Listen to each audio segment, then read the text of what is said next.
Hello students, this is lecture number 5 in chapter 6 called Molecular Basis of Inheritance.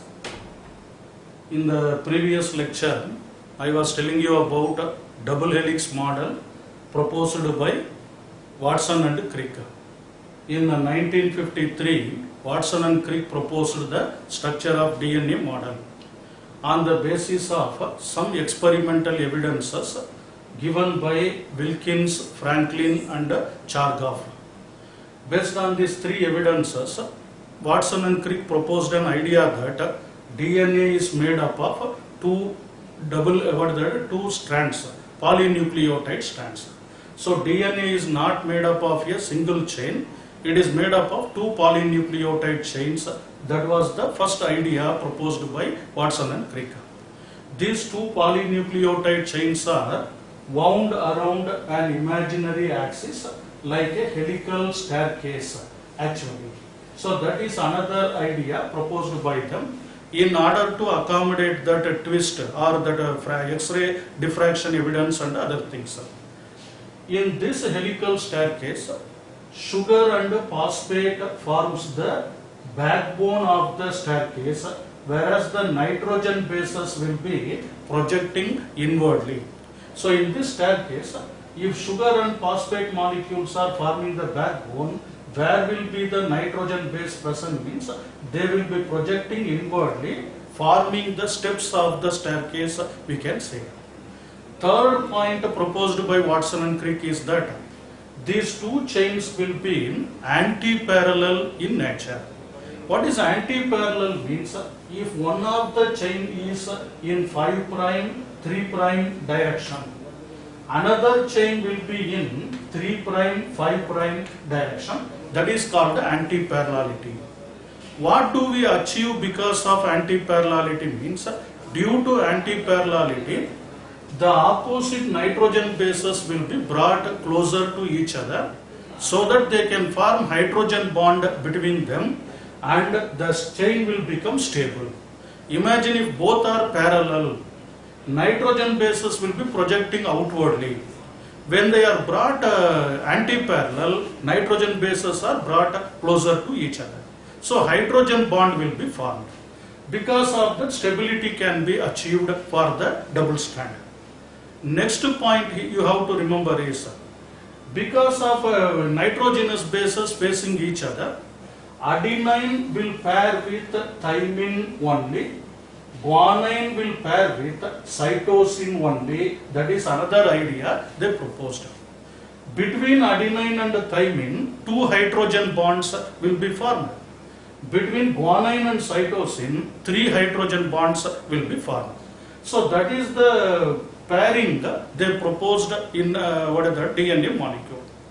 This type of pairing where adenine can pair with thymine only, guanine can pair with cytosine only, is known as complementarity of the base pairing we are telling. This phenomenon is called complementarity. In the previous class I was telling you about the significance of complementarity. Because of complementary base pairing, we can easily find out the number of particular nucleotides in the DNA molecule. Number of particular nucleotides. If at all adenine number is given, you can easily calculate thymine number. If you know adenine and thymine, then you can easily calculate guanine and cytosine also, provided the total number of nucleotides are given in the double helix. In the previous class I told you an example also. There are 100 nucleotides present in a DNA molecule. 20 of them are adenine means naturally 20 will be thymine. That means 40 nitrogen bases have been used. Remaining 60. 30 will be guanine, 30 will be cytosine, we can say here. So that is called number of particular nucleotide can be calculated because of the complementarity nature. This phenomenon helped us in Human Genome Project mainly. Let us come to it later. Another point here is another advantage of complementarity of base pairing is due to complementary nature, during replication, this DNA molecule can produce two daughter molecules like this. There is a phenomenon called replication. There we will be getting one more daughter molecule. So these two chains are acting like a parental chain or a template chain, we are telling.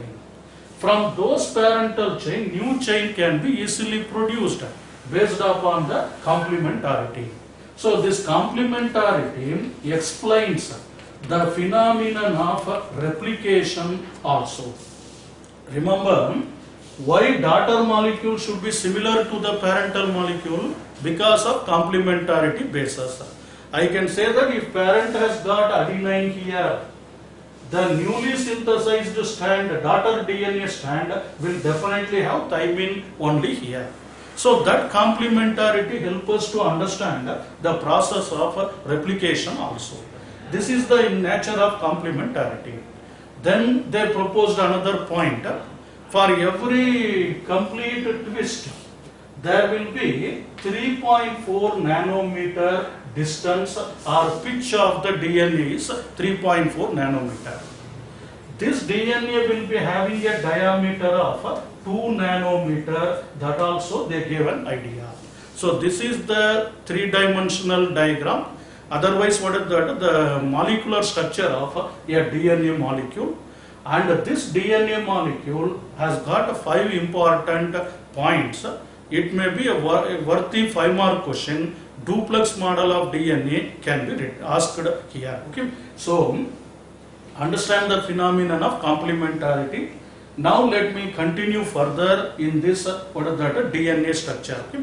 Just make note.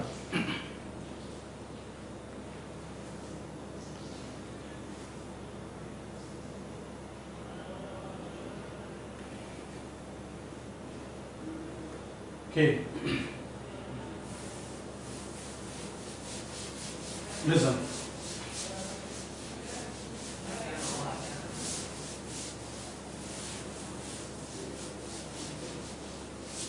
There is another interesting aspect related to DNA structure we have to learn here. Already I told you the pitch of the DNA will be 3.4 nanometer. Nanometer is nothing but 10 to the power minus 9 meters, we can say. To such a small extent, the pitch or diameter, this twist will be there. In this complete 360-degree rotation, one complete rotation when it makes, it will occupy 10 base pairs in it. That was point proposed by Crick also. So in this what is that complete twist, how many base pairs could be present means 10 base pairs will be present in the DNA.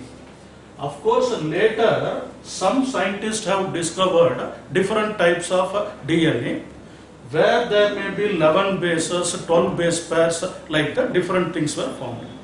But the first idea proposed by Crick was in this one twist 3.4 nanometer, how many base pairs are present means 10 base pairs are present.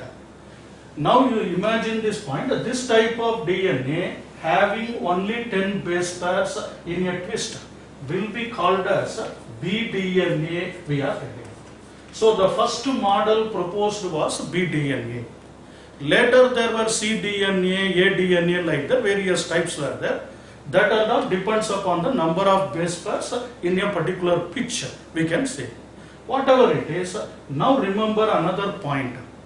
When 3.4 nanometer could accommodate 10 base pairs, the distance between one base pair and another base pair, imagine this is the distance between one base pair and another base pair, that can be distance between the base pairs.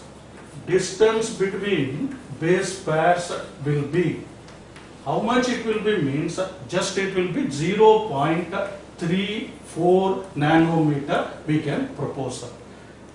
3.4 nanometer can occupy 10 base pairs, one above another. That means the distance between one base pair and another base pair will be 3.4 divided by 10. Naturally, that will become 0.34 nanometer distance. That is the distance between one base pair and another base pair. Now comes one important question. If you want to know the length of the DNA in an organism, length of DNA, if we want to calculate, means how can we calculate? Length of DNA can be calculated by number of base pairs it has. If at all it is double stranded DNA, number of base pairs multiplied with 0.34 nanometer we can take. Do you get my point? This is the distance between one base pair and another base pair. Now, so many number of base pairs into distance if you take means it will become length of the DNA molecule. For example, in a diploid content of DNA, diploid DNA content of human being, diploid DNA content of human beings if you take means, it will be around 6.6 into 10 to the power 6 we are telling. Okay. 6.6 into 10 to the power 9 number of nucleotides are present in a diploid content. In the previous classes I told you haploid content of DNA will be 3.3 into 10 to the power 9. You may recall. What are the number of base pairs in the lambda bacteriophage, PyX174, E. coli, like that we described. There I told you about haploid DNA content. Now here diploid content of DNA will be 6.6 into 10 to the power 9 multiplied with 0.34 nanometer. 0.34 nanometer will be written like this, 10 to the power minus 9 meter we can write. Try to get this point. Now roughly the DNA becomes, the length of DNA in the human being in a somatic cell which has got diploid DNA will be equal to around 2.2 meters we are telling. So in every cell of our body we have 2.2 meters of DNA. Such a lengthy DNA we have in our cells. Do you get my point? For 3.4 nanometer distance, there will be one pitch, one complete circle or complete twist. In that 3.4 nanometer, how many base pairs could be accommodated? 10 base pairs. That means what is the distance between one base pair and another base pair? Above successive base pairs means that is 0.34 nanometer because 3.4 divided by 10. Now, length of DNA can be calculated by multiplying the number of base pairs with 0.34 nanometer.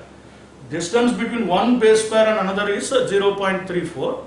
For 6.6 into 10 to the power 9 nucleotide, how much distance means? It becomes 2.2 meters we are telling. One important question arises in here now. How this 2.2 meters of DNA could be accommodated within such a small nucleus of our body?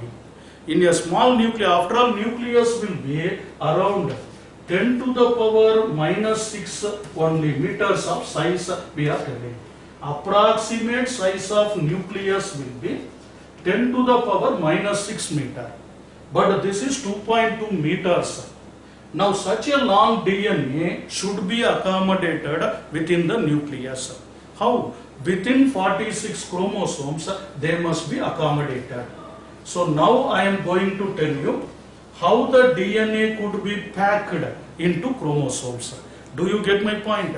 Packaging of DNA we are going to discuss now. How this DNA, such a lengthy DNA, could be packed within such a small nucleus. That to microscopic nucleus. 10 to the power minus 6 meter only, the diameter of that, this one, not 10 to the power 6. It is minus 6 meter within such a small nucleus. 2.2 meters of DNA should be packed. Now I am going to talk about the packaging of DNA here. Here 3 mark question, important point. Just to make note of this, we will go for packaging of DNA.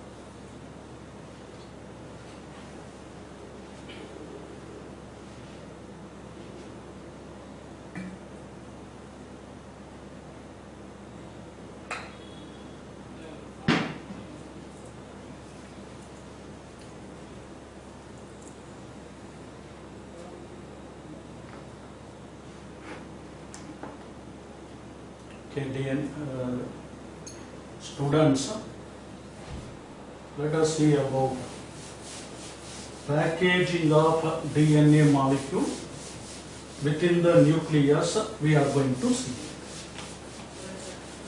This DNA must be converted into chromosome. That is the important aspect we are going to discuss here. So, packaging of DNA we are going to see here. Remember, DNA is a double helix we have seen. This DNA will be made up of 2 polynucleotide chains like this. These 2 polynucleotide chains are having thousands of lakhs of nucleotides in them. So distance between one base pair and another base pair. This is one base. This is called as one base pair. So this is another base pair. The distance between them is 0.34 nanometer. Such a lengthy DNA should be accommodated within the nucleus. For this, there are different mechanisms adopted by prokaryotes and eukaryotes. In the case of prokaryotes means what is the meaning? They do not have well-defined nucleus. Example for that is bacteria, you may be remembering. Cyanobacteria, blue-green algae, they also are included under prokaryotes. In such prokaryotes, the DNA molecule will be joining with some protein. Not a special proteins are there. Some proteins they will join and they will become a double-stranded, highly coiled, circular structure they will become here. This circular structure will be diffused in the cytoplasm of the bacteria. There is no well-defined nucleus, nuclear membrane, chromosomes and all these things. Such a type of prokaryotic DNA will be known as nucleoid, we are telling. Try to understand this word nucleoid, which is also called as genopore, we can say here. This is happening in the case of prokaryotes. But in eukaryotes, number of nucleotides or the length of DNA will be very much higher. So in eukaryotes, how to accommodate this DNA molecule? For that, one model was proposed, one idea was proposed by a scientist, namely Woodcock or Woodhock, we can say here. This Woodhock, he proposed a model for what is that, packaging of DNA molecule. How such a lengthy DNA could be packed? Remember one point. Scientists have believed that the DNA molecule is negatively charged. Why it is negatively charged means due to the presence of acidic molecule, phosphoric acid, like that. That a COO negative group or COO minus group is there known, it gives negative nature to the DNA molecule. So basically DNA is a negative molecule, negatively charged molecule. This negatively charged molecule is wound around. It is packed around a positively charged group of proteins actually. Remember, this DNA molecule can be packed around a positively charged protein molecule. What is the name of these proteins in eukaryotes? Means those proteins are called as histone proteins we are telling. In prokaryotes there is no such histone protein, but in eukaryotes there will be histone protein present here. What is the speciality of histone proteins? Please listen. In the case of histone proteins, these histone proteins are octamer in nature. They are octamer of what are the proteins we can say. What is octamer? 8 type of proteins are joined together. They become one complex called histone complex. 8 number of proteins. This is 1, 2, 3, 4 like that. That side 4. Totally they become 8 number of proteins. H1A 2 types. This side one H1A, that side one H1A. Histone 1A protein. H2A, this side one H2A, that side one H2A. H3A and H4A are like that. 4 types of histone proteins, each a pair. Remember, 2 number of histone protein, they join together, they become one complex called histone protein.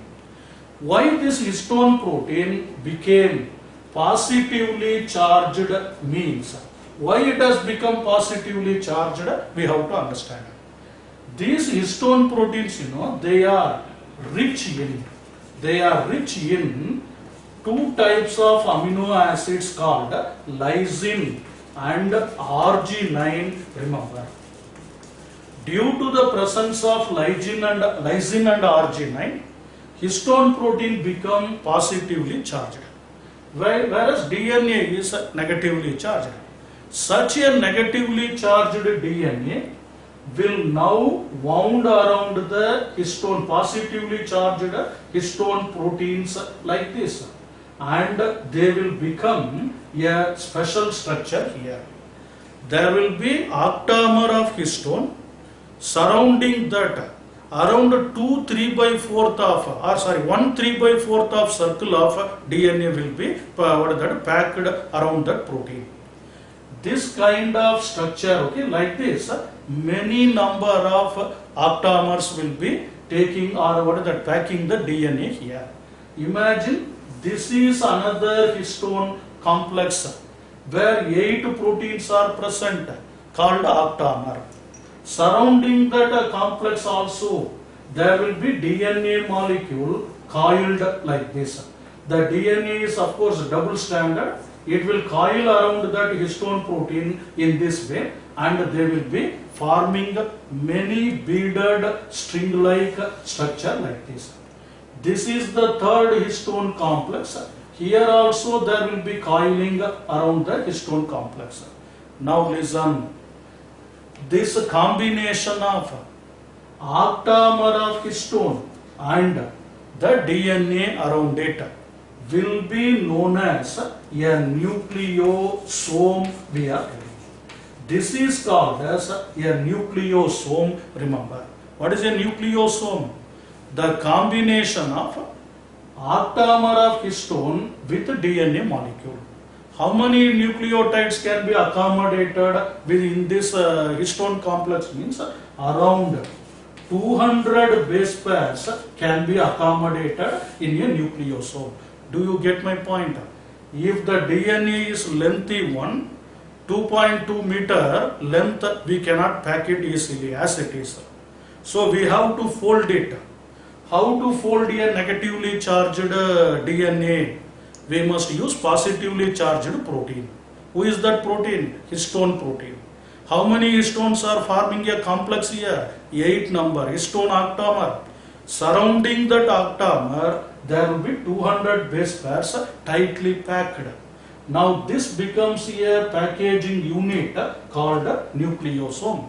So that model proposed by Woodhouse, it is known as nucleosome model of DNA packaging, it can be called. Please remember, nucleoid is different, nucleosome is different. Nucleoid is DNA of prokaryotes. In eukaryotes, same DNA will be packed in the form of nucleosomes. This will give a characteristic beaded string-like structure we are telling. How we are having beaded string, beads are there and chain will be there. Like that. Histone will form the beads, DNA will form the chain actually. Such a group of histone with DNA will be called as nucleosome. Nucleosome model is explained for understanding packaging of DNA actually. Now listen carefully. Between two nucleosomes, a small fragment of DNA can also be accommodated. It should connect the two nucleosomes actually. That connecting part is called as linker DNA we are telling. It is known as linker DNA, remember. In this linker DNA, around 60 to 70 base pairs could be accommodated. Now by this manner, there will be packaging of DNA happening here. So negatively charged DNA is packed around positively charged octamer of histones. Well, okay, let us continue further. Listen to me. Now, when this packaging is continuing, the same nucleosomes will be grouping together. They will further coil and coil. They become somewhat, coiled structure like this. In this manner, the many number of histone proteins will join together. They will become somewhat highly coiled structure. That kind of coiling can be called as condensation we are telling. Condensation of the nucleosomes happening. Now next level of condensation from the nucleosome. After nucleosome, further condensation will give rise to a structure called solenoid we are telling. It will become a solenoid structure. Okay. Further and further condensation, we will get a highly coiled DNA molecule like this. Here also there will be many histone proteins very tightly packed, closely packed in this condition. I hope you understand the difference between these three structures. Here beads are visible, here somewhat condensation, here further condensation. Such a further packing of solenoid will give rise to chromatid we are telling.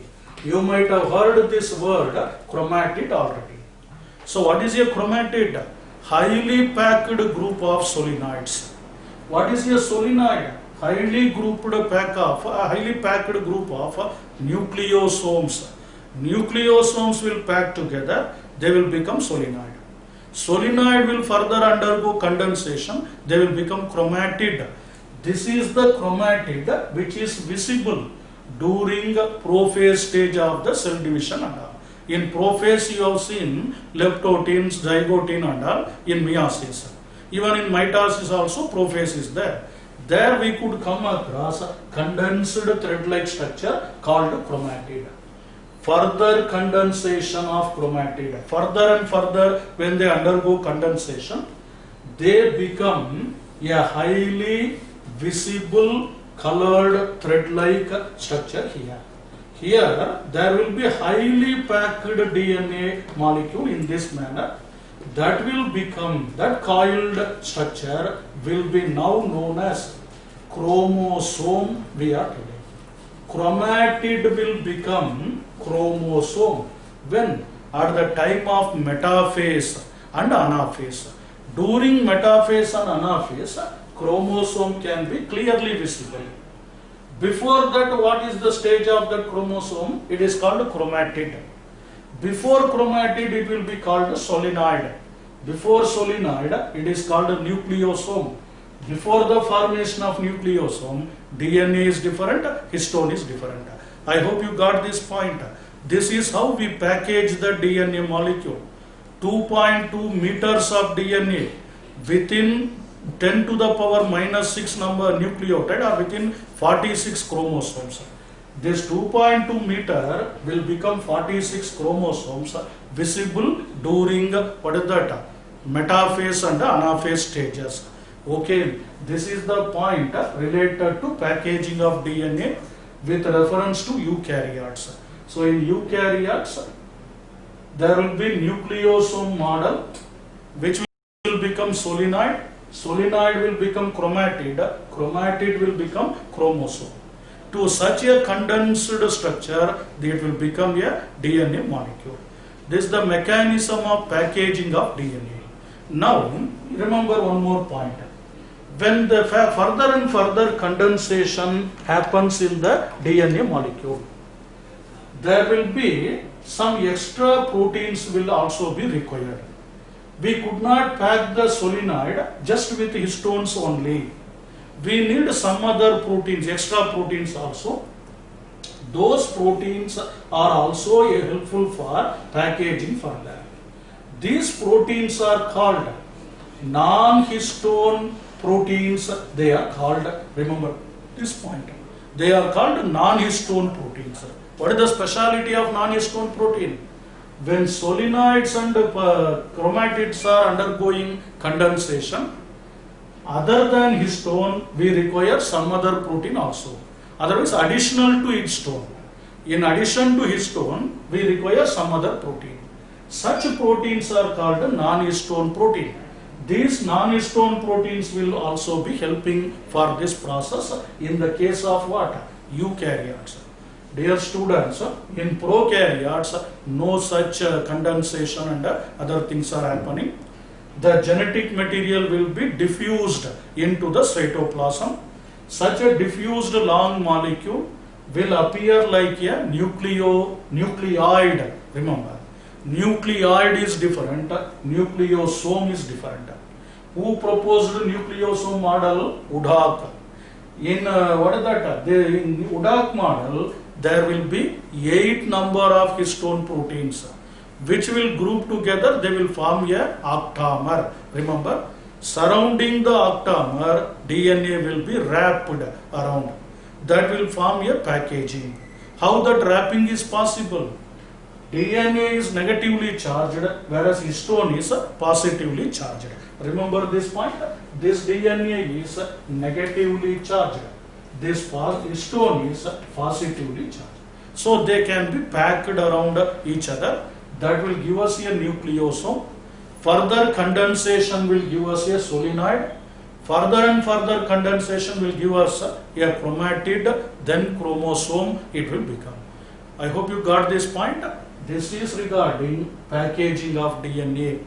Just to make note, we will continue further.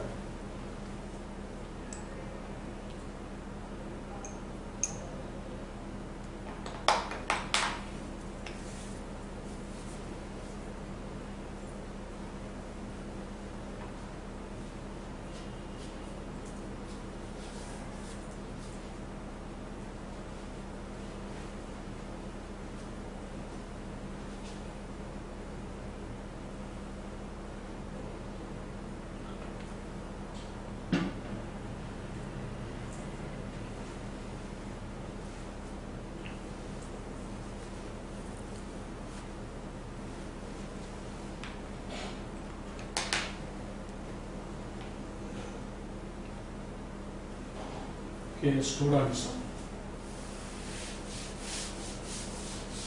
after understanding the structure of DNA and how to pack it within a small nucleus and what is called as condensation, when the DNA becomes chromosome or chromatid, everything we have seen now. Chromatids are formed from solenoids. Solenoids are the group of nucleosomes, we can say. Chromatid will become chromosome, but it is formed from solenoid. So that is called packaging in detail. Now let us come to another interesting point which is often asked in one mark question also. How to visualize, how to see this chromatid, how to observe this chromatid in a cell means. This chromatid can be observed by a process called as staining. Remember, staining means there are some coloring agents like some chemicals, eosin and acetocarmine, like that various stains are there, even safranin like that and all. By using those stains we can observe various cellular organelles including mitochondria, lysosomes and all through microscope. So before observing a cell or nucleus we have to add some stain. That staining process will help us to observe the chromosomes. When a chromosome is observed by a staining process, imagine, it will not observe uniform coloration actually. Complete chromosome will not become uniformly colored, evenly colored, they won't become. In some areas, they will be highly colored actually. Otherwise, thick colored, dark color, they will become. In some areas, they will become light colored actually. So, this is dark colored part of the chromatid. This is the light colored part of the chromosome or chromatid we can see.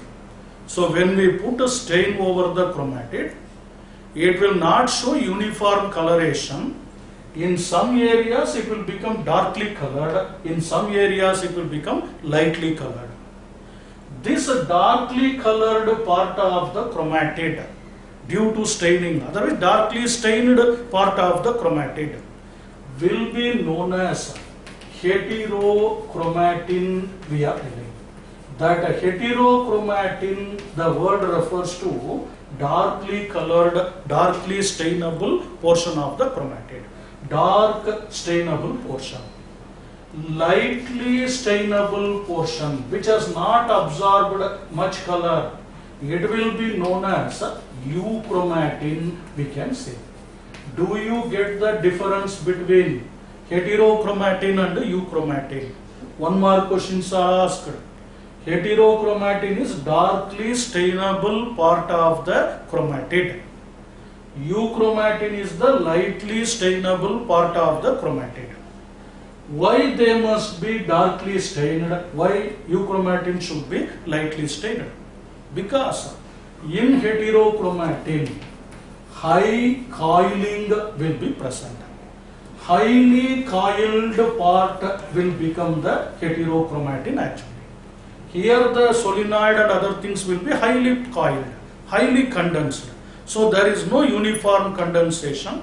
In some areas they condense very quickly, very more and more efficiently.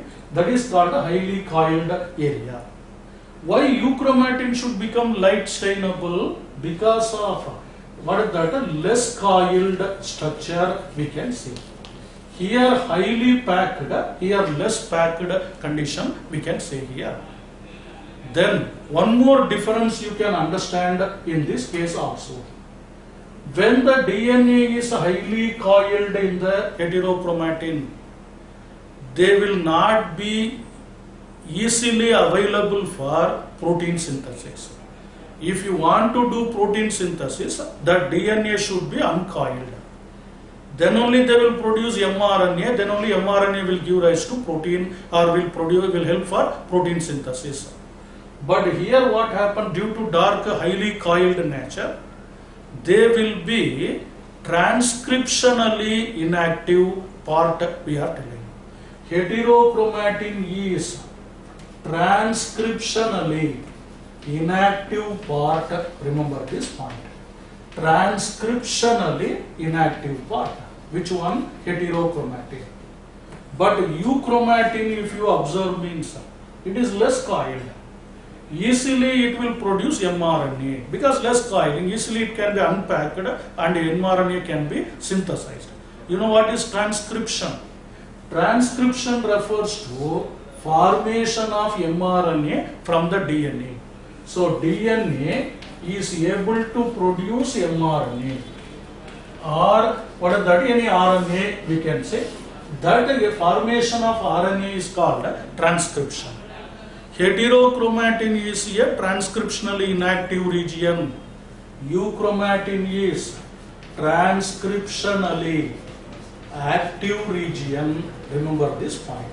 It is transcriptionally active region. Do you get this point?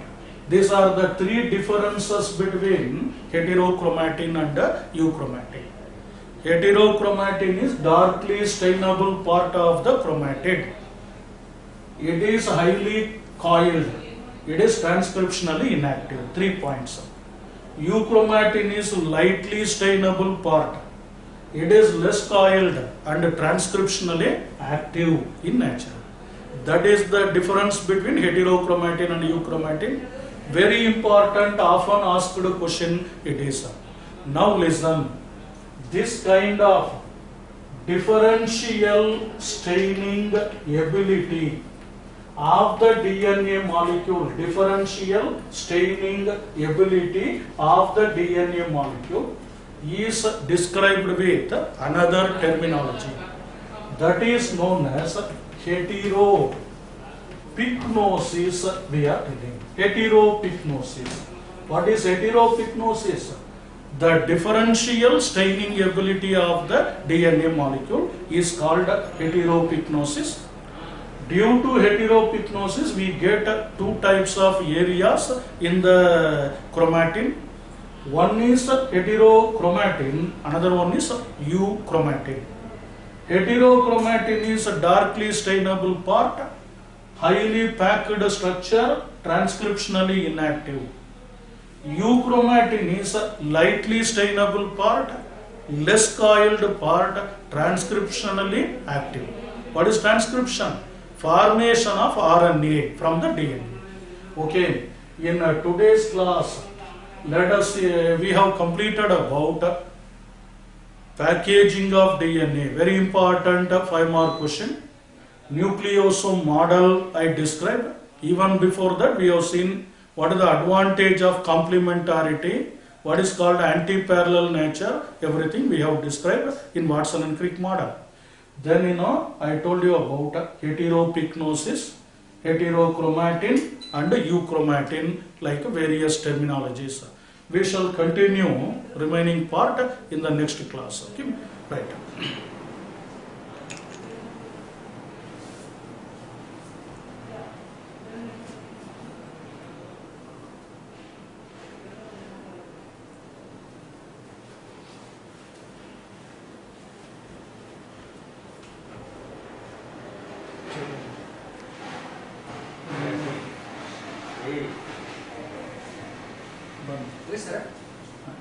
बंद ಮಾಡ್ಬೇಕಾ? ಬಂದ್